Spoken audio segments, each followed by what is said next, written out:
Assalamualaikum warahmatullahi wabarakatuh. Bismillahirrahmanirrahim. Alhamdulillahi hamdan katsiran tayyiban mubarakan fihi kama yanbaghi li jalali wajhikal karim wa azimi sultanik. Allahumma salli ala sayyidina Muhammadin abdika wa rasulika nabiyil ummi wa ala alihi wa sahbihi wa sallim. Na'udzu bi kalimatillahi tammati min syarri ma khalaq. Bismillahilladzi la yadurru ma'asmihi syai'un fil ardi wala fis sama' wa huwas sami'ul alim. Allahumma idfa 'anal waba wal ghala wal riba waz zina wal mihan wa su'al fitan ma zahara minha wa ma batan an baladina hadza khassatan wa an sa'iril biladil muslimina 'amatan ya rabbal alamin. Nawaitu ta'alluma wa ta'lim wa tazakkura wa tazkir wa naf'a wal intifa' wal ifadah wal istifadah wal hasa ala tamassuki bi kitabillah wa sunnati rasulih wa du'a ilal huda wa dalalah alal khair ibtigha'a wajhillah wa mardatihi wa qurbihi wa thawabihi lillahi ta'ala.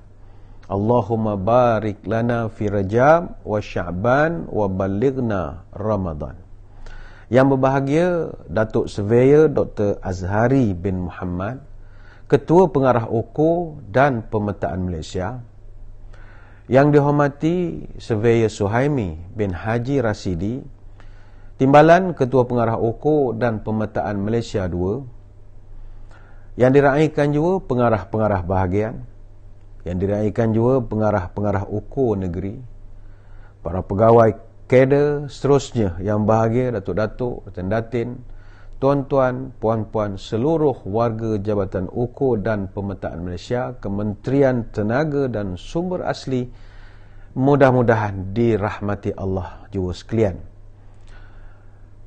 Alhamdulillah, seperti yang kita semua sedia maklum, International Federation of Surveyors ataupun FIG yang merupakan sebuah badan organisasi antarabangsa yang berkaitan dengan UKO, pemetaan dan geospatial telah memutuskan bahawa pada 21 Mac setiap tahun diisytiharkan sebagai Hari Global Surveyors Day ataupun GSD. Justru Jabatan UKO dan Pemetaan Malaysia tidak ketinggalan untuk nak meraihkan sambutan ini. Maka pada GSD 2021 ini, sambutan akan turut diadakan dan akan melibatkan agensi-agensi serta pertubuhan-pertubuhan yang berkaitan dengan UKO, pemetaan dan geospatial. Antara yang dilibat adalah Lembaga Juru Ukur Tanah Malaysia ataupun LJT. Begitu juga Persatuan Juru Ukur Tanah Bertauliah Malaysia ataupun Perjuta. Dan tidak ketinggalan Royal Institution of Surveyors Malaysia ataupun RISM. Kita maklum bahawa kita masih lagi dalam suasana berhadapan dengan bencana non-alam yang berskala internasional, iaitu bencana atau musibah COVID-19 ini. Hari ini Jabatan Ukur dan Pemetaan Malaysia tidak terkecuali daripada menerima tempias dan juga terkesan dengan penularan pandemik ini. Justru kita lihat hari ini Jabatan UKO dan Pemetaan Malaysia, peranan mereka bukan sahaja lagi dalam bidang pengukuran, pemetaan, persempanan darat dan maritim. Tetapi disebabkan suasana ini, mereka telah turut menyumbang kepada pengurusan bencana negara. Dalam sudut bencana non-alam seperti COVID-19 ini, pihak Jabatan Ukur dan Pemetaan Malaysia telah banyak membantu di sebalik tabir. Antaranya, JUPEM telah membantu Majlis Keselamatan Negara dan juga Kementerian Kesihatan Malaysia melalui aplikasi dashboard peta interaktif dan juga Unmanned Aerial Vehicle ataupun UAV. Dan ini tidak ramai masyarakat di luar yang mengetahui. Ini the unsung hero. Begitu juga dalam pengurusan ataupun bantuan kepada bencana alam berskala nasional. Jabatan Ukur dan Pemetaan turut memberikan sumbangan yang begitu signifikan khususnya di dalam menyelesaikan masalah-masalah bencana. Sebab itu mereka terlibat dalam membantu menyediakan maklumat-maklumat geospatial ini kepada agensi-agensi keselamatan, membantu pemulihan bencana di beberapa lokasi bencana yang melibatkan banjir, pencemaran air, pencemaran udara, kebakaran hutan dan bagai-bagai lagi. Justru itulah saudara, bersempena dengan sambutan ini, kita sama-sama akan membicarakan satu tajuk. Moga-moga memberi semangat untuk kita terus menjalankan kerja-kerja sebagai seorang juruukur ini. Itu tajuk yang akan kita bincangkan adalah keberkatan menjalankan tugas dalam norma baharu, khususnya daripada perspektif juruukur.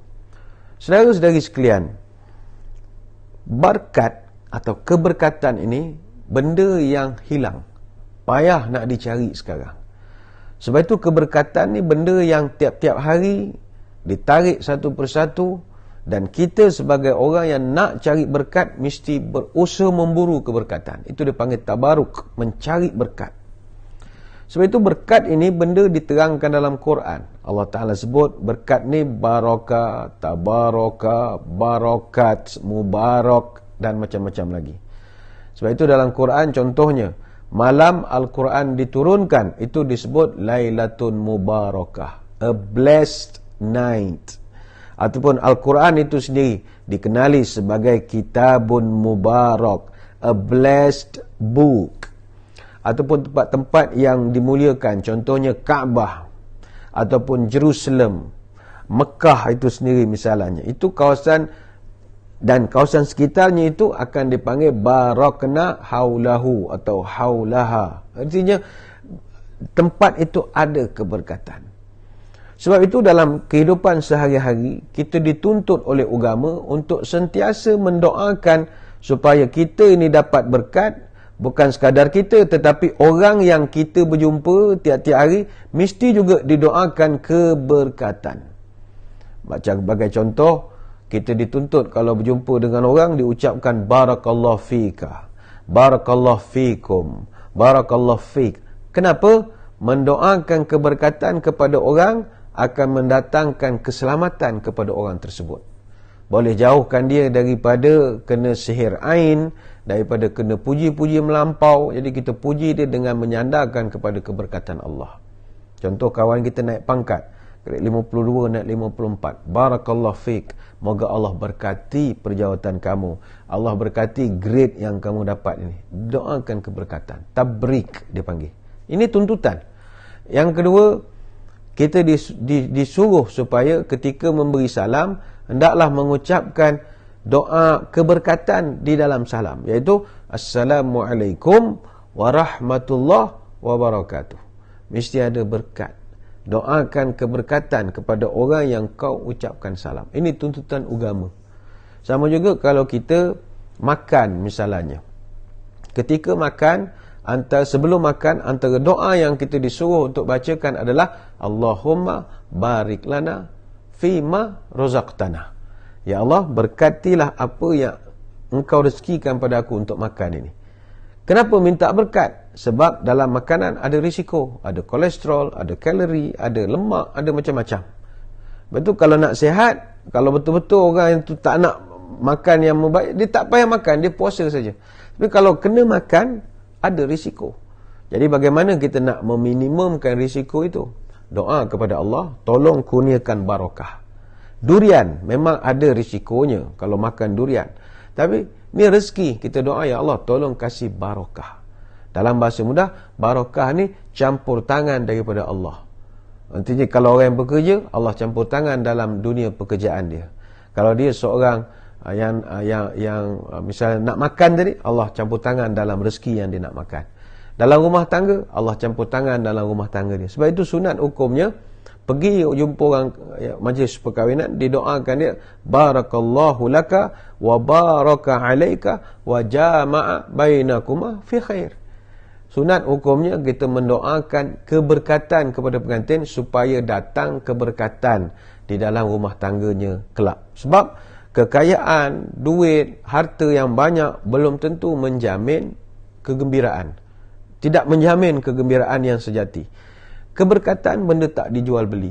Tak ada tempat boleh jual berkat.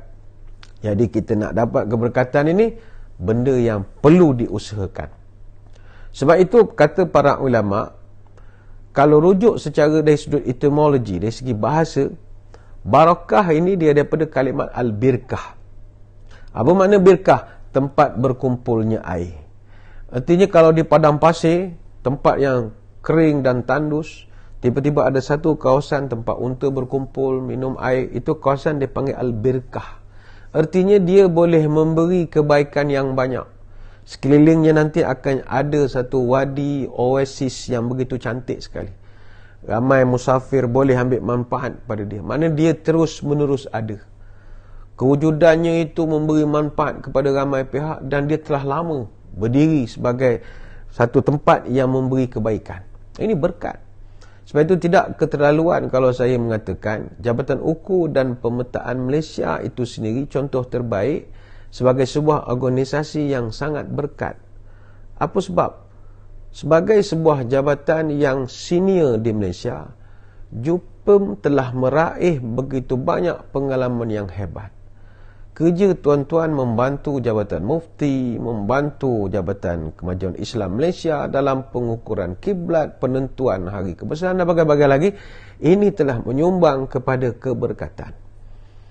Untuk pengetahuan kepada masyarakat di luar yang kurang mengenali JUPEM ini, JUPEM merupakan jabatan ataupun agensi yang terawal ditubuhkan di negara kita bermula tahun 1885 ketika ditubuhkan Jabatan Ukur Negeri Johor. Maknanya dah berusia tahun ini 136 tahun. Semasa itu, Jabatan Ukur Negeri Johor dipimpin oleh Datuk Bentara Luar Datuk Muhammad Saleh bin Prang, yang kalau kira pejawatan sekarang ni dia macam Ketua Jabatan Tanah dan Pegawai Pembangunan Negeri, mana PTG kam SDO lah, Datuk Muhammad Saleh bin Prang ni. Datuk Muhammad Saleh bin Prang ni, Allahyarham, ni seorang yang begitu hebat, legend. Zaman dia ni rockstar. Dia pernah dapat pengiktirafan daripada National Geography Society of United Kingdom atas usaha dia memetakan negeri Johor menggunakan teknologi kuno yang diadaptasi daripada kaedah-kaedah moden. Pada zaman dia ni begitu hebat. Combination of mathematician, explorer, surveyor, lithographer, cartographer, navigator, statesman, orang yang begitu hebat zaman itu.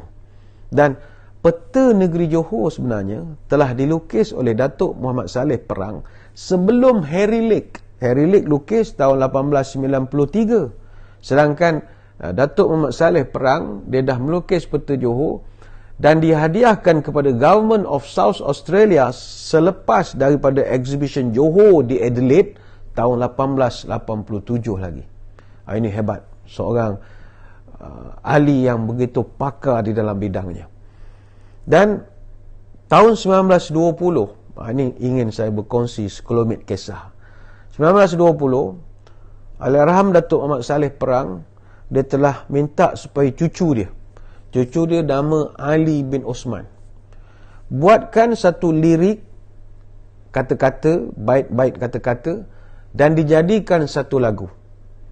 Apakah lagu tersebut?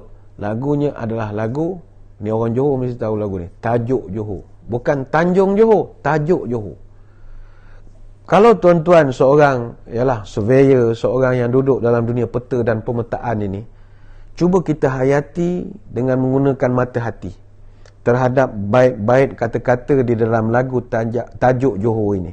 Kita akan lihat bagaimana ada hubung kait antara seorang yang explorer, surveyor, navigator, cartographer, lithographer, seorang seniman yang menyusun kata-kata indah berkenaan negerinya dalam satu bait. Apa kata dia? Tajuk Johor, Tanjung Puteri, Selat Tebrau, airnya biru, di pantai Lido tepian mandi, sepanjang masa di hari Minggu. Atas bukit Tanjung Puteri, taman hiburan indah berseri, pemandangan menawan hati, jalan tambak hubungan negeri. Tanjung Sekijang nun di Kuala, tempat nelayan mengail gelama, istana hinggap di Kuala Danga, pantai berkelah keluarga diraja. Dari Tebrau orang berakit, singgah Setulang membeli kopi, pusara si bongkok di lereng bukit, di tepi pantai Tanjung Puteri. Cuba kita lihat, ini orang yang cinta kepada negara, cinta kepada negerinya, mengabadikan sudut geografi negerinya itu dalam satu lagu yang tak lekang dek panas, tak lapuk dek hujan. Ini cerita lain lah. Lain tahun kita cerita tentang kehebatan orang dulu-dulu dalam urusan peta dan pemetaan ini. Lain tahun lah, insyaAllah. Saudara-saudari sekalian, sebagai juruukur ataupun surveyor ini, dia bukanlah satu profession semudah yang disangka. Ini kerana kita berperanan untuk memberikan pandangan profesional kita dan perlu membuat keputusan yang tepat terhadap satu-satu tugasan yang telah diberikan. Dan ini bukan satu perkara yang mudah, nak meyakinkan orang. Dalam petah lagi, melakukan rundingan itu sendiri bukan sesuatu yang mudah. Ini kerana tidak ada istilah perundingan kalau tidak wujudnya perbezaan.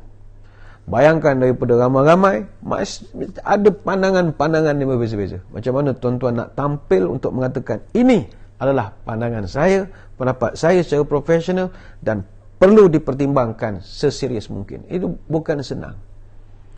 Perundingan hanya tercetus bila mana adanya perbezaan. Dan perbezaan ini banyak.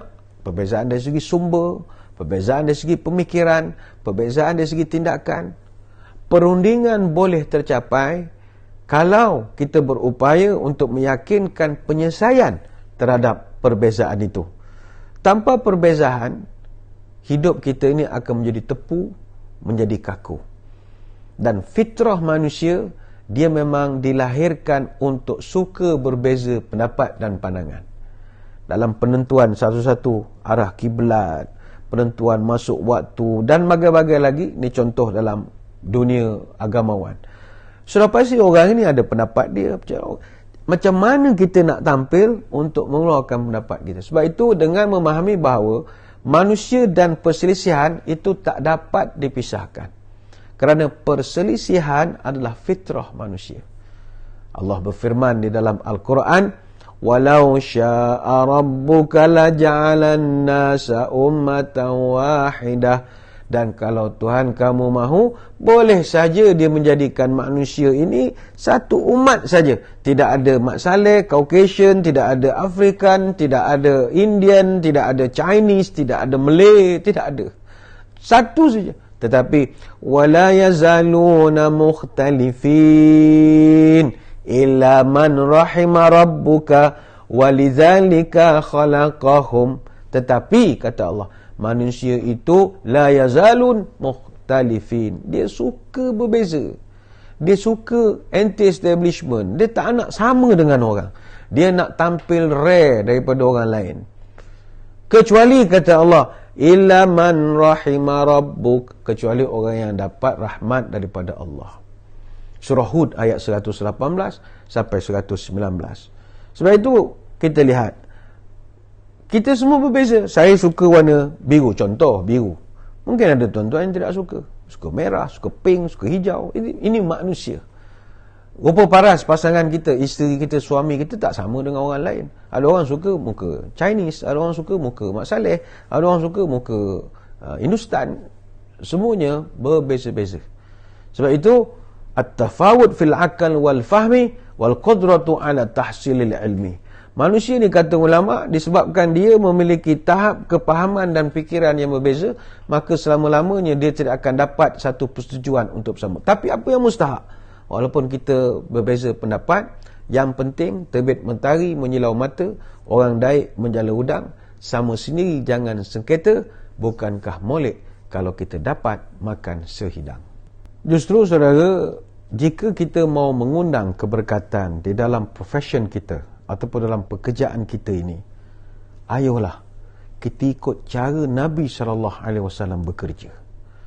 Mungkin bagi setengah daripada kita akan mengatakan, seruan nak menjadikan Nabi ni sebagai panutan, ikutan. Ini klise Ustaz, stereotype. Selalu dah dengar. Asal ustaz-ustaz je semua kata, oh ikut Nabi, ikut Nabi, ikut Nabi. Saudara-saudari sekalian, kenapa perlu sinis dengan seruan ini?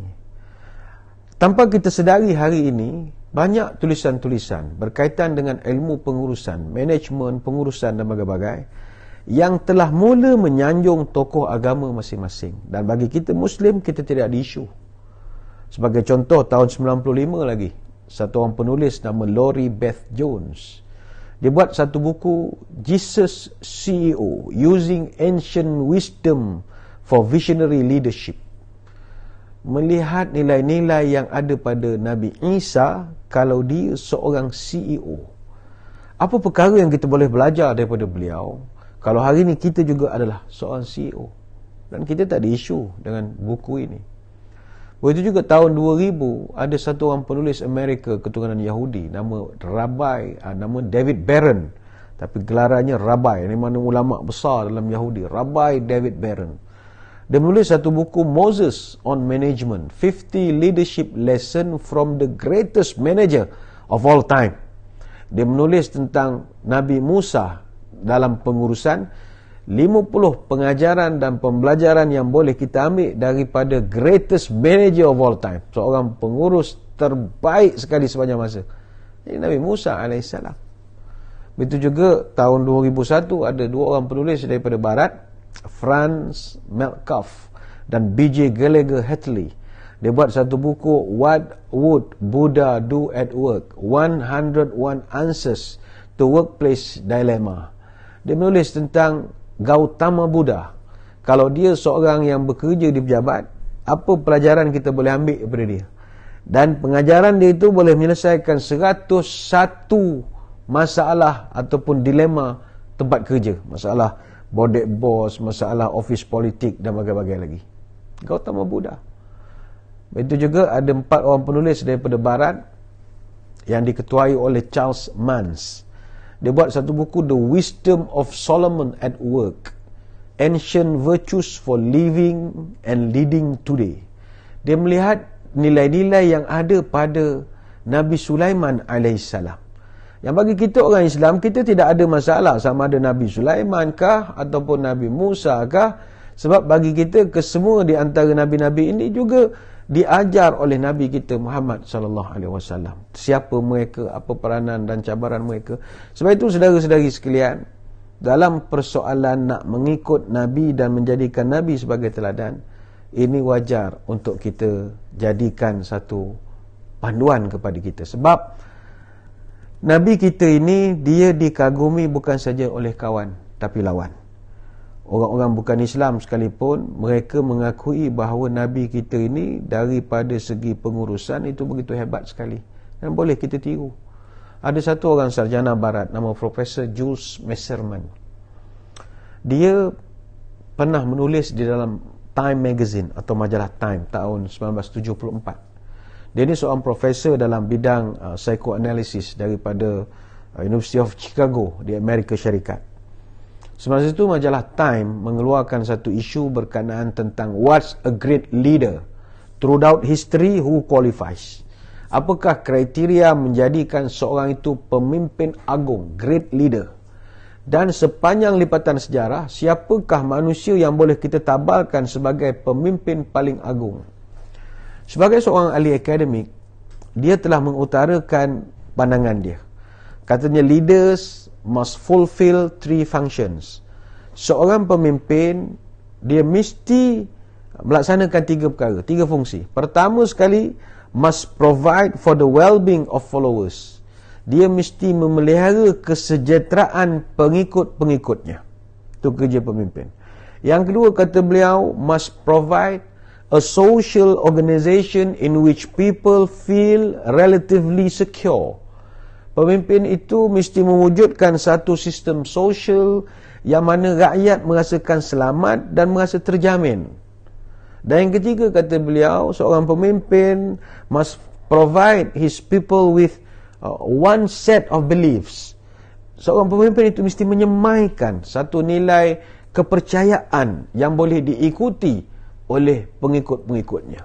Jadi selepas dia mengutarakan kriteria ini, jadi Profesor Messerman akhirnya menulis. Kata dia, tokoh-tokoh seperti Pasto ni Louis Pasteur. Siapa Louis Pasteur? Dia adalah tokoh yang memperkenalkan kaedah untuk mempastur susu supaya tidak masam. Pasteurized milk itu dia yang memperkenalkan kaedah. Ataupun tokoh-tokoh seperti Salk. Salk ini Jonas Salk, seorang tokoh yang mencipta vaksin polio.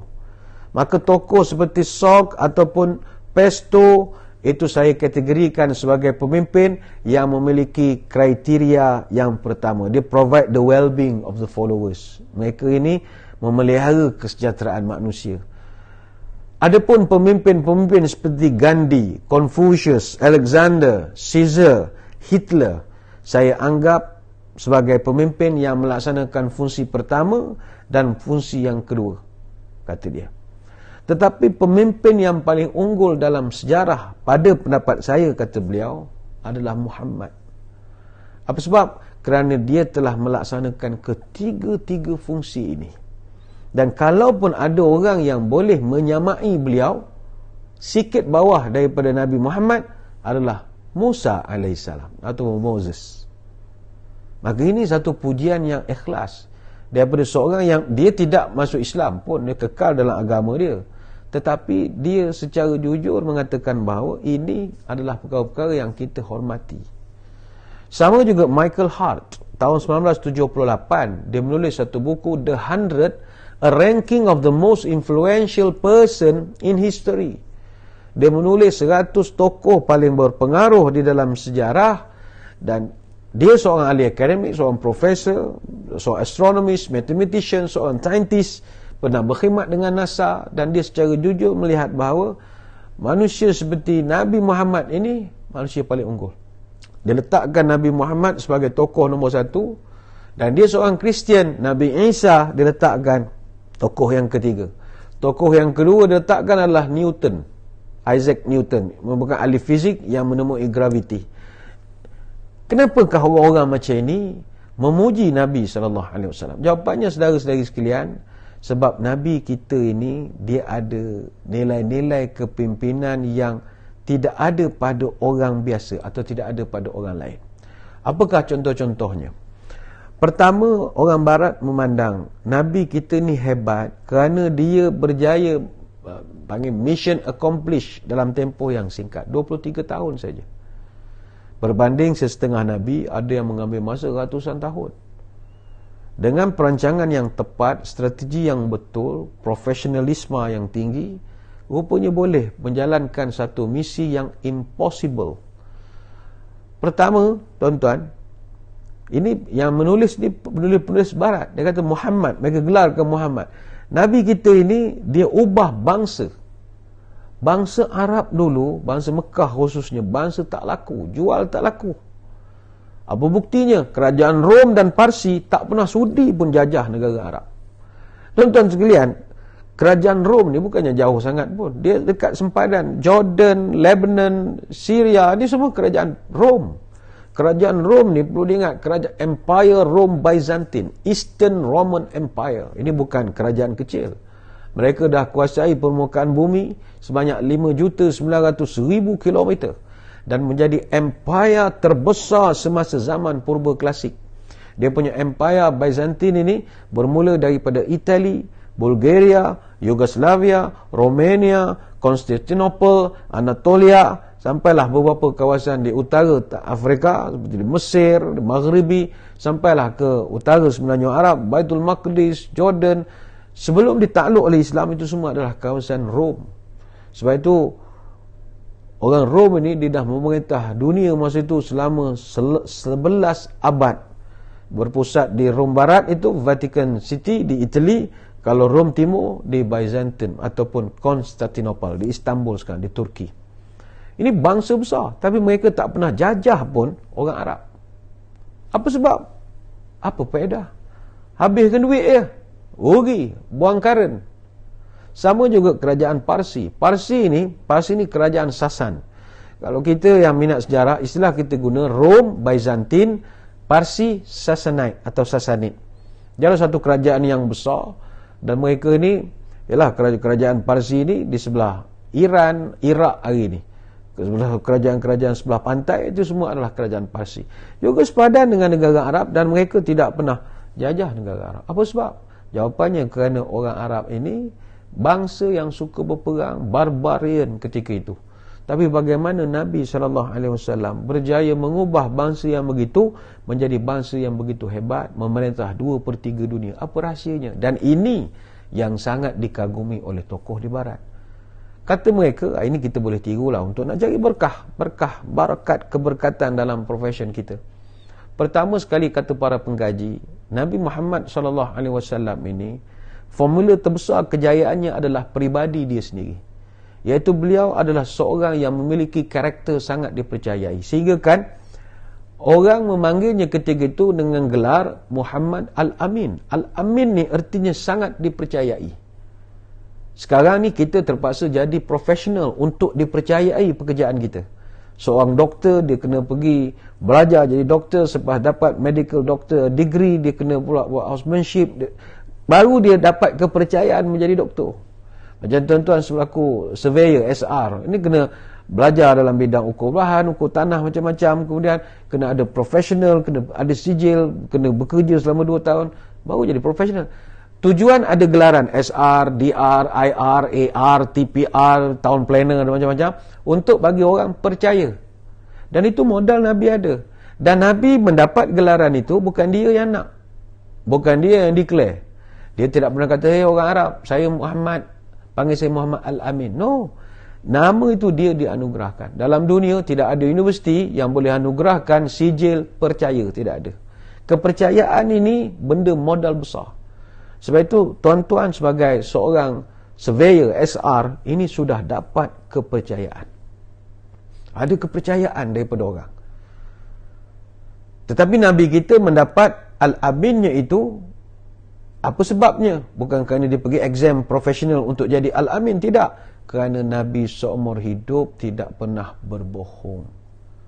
Maka saudara, ini adalah simbol integriti. Hari ini kita banyak bercakap soal integriti. Integriti adalah soal kepercayaan dan kecekapan. Tanpa kepercayaan, integriti tidak wujud. Kalau kita nak terjun daripada kapal terbang pakai parachute, antara perkara utama adalah kita mesti memiliki integriti terhadap beg parachute kita. Sebab itu parachute, kalau komando ataupun para trooper ni, setiap beg parachute mereka akan ada nama orang yang melipat payung. Supaya kita tahu bahawa payung itu ada orang melipatnya, dan orang itu manusia macam kita, dan kita kenal dia sebagai orang yang sangat amanah, baru kita boleh gunakan beg itu. Ada integriti. Kita nak terjun bungee jumping, kita kena ada integriti terhadap tali itu. Kepercayaan. Tanpa kepercayaan, kita tak akan selesa menjalankan kerja.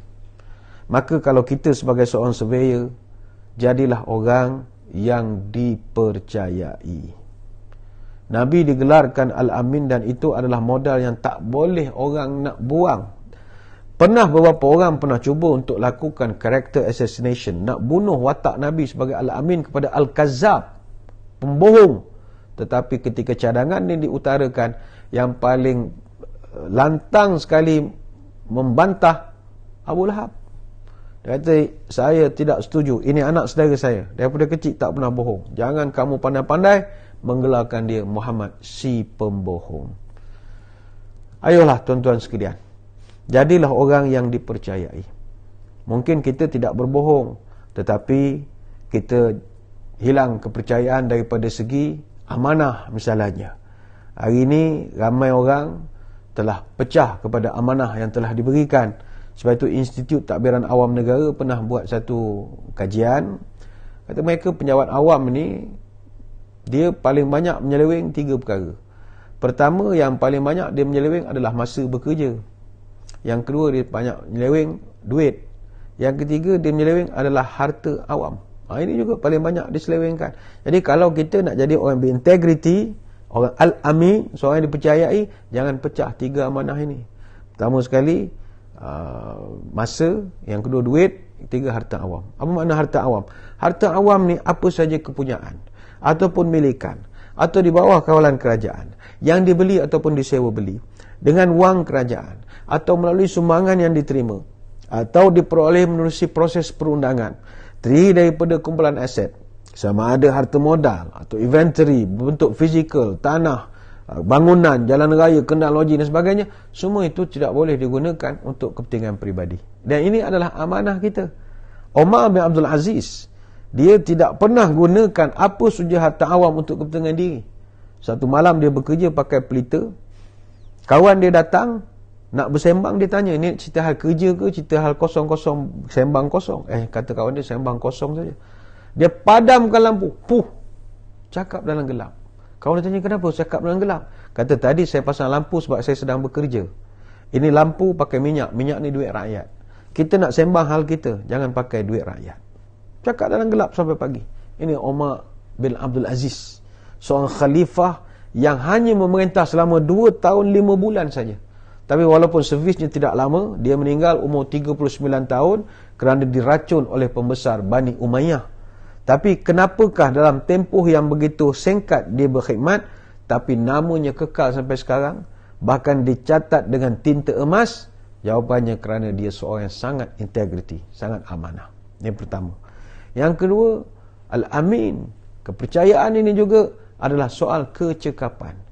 Seorang yang hebat bekerja bagaimanapun atau baik macam mana pun, tetapi tidak cekap, tidak pantas, tidak cergas, itu juga tidak dipanggil sebagai orang yang berintegriti.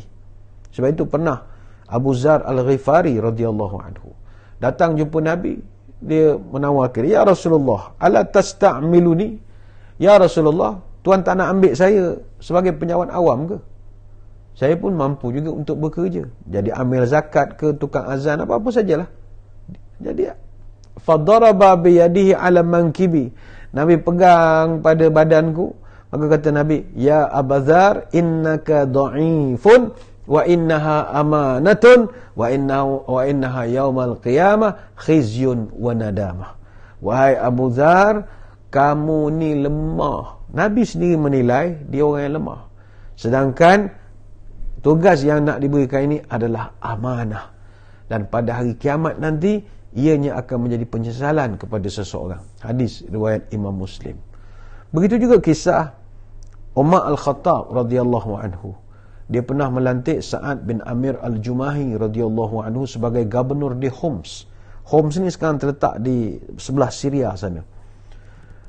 Jadi bila dihantar duduk di Homs, dekat dengan Damsyik sana, dalam tempoh beberapa bulan, Umar Al-Khattab menerima banyak aduan daripada pemimpin-pemimpin di Homs.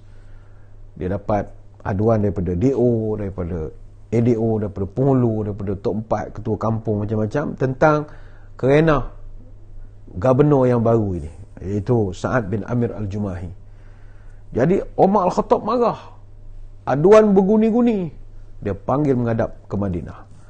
Umar Al-Khattab kata, wahai Sa'ad bin Amir, banyak betul dugaan yang aku terima sejak melantik kamu menjadi gubernur ini.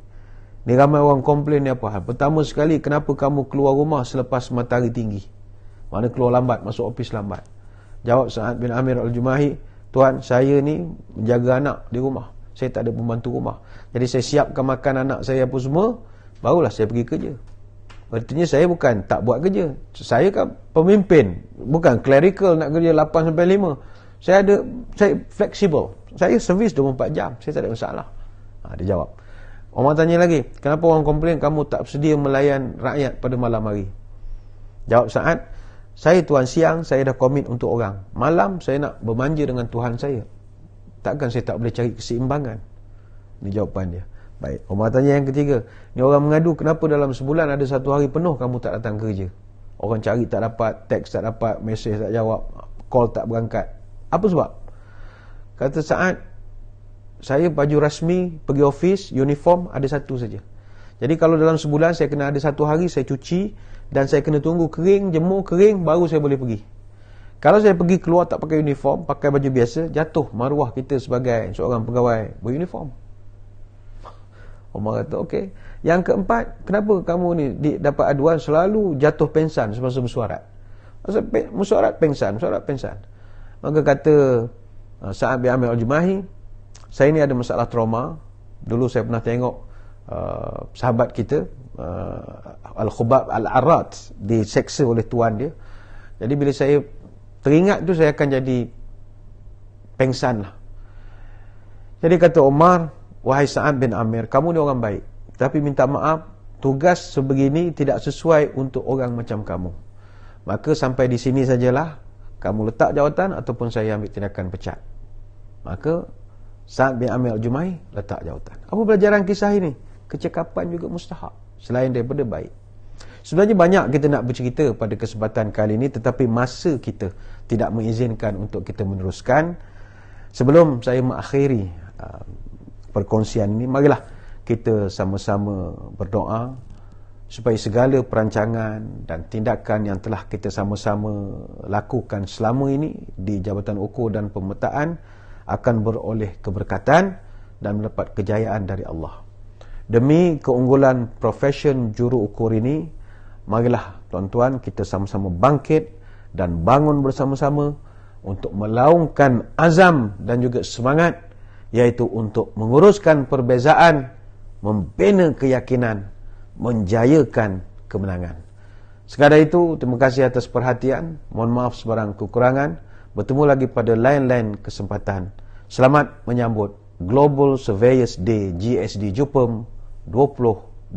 Wabillahi taufiq wal hidayah. Wassalamualaikum warahmatullahi wabarakatuh. Wallahu a'lam.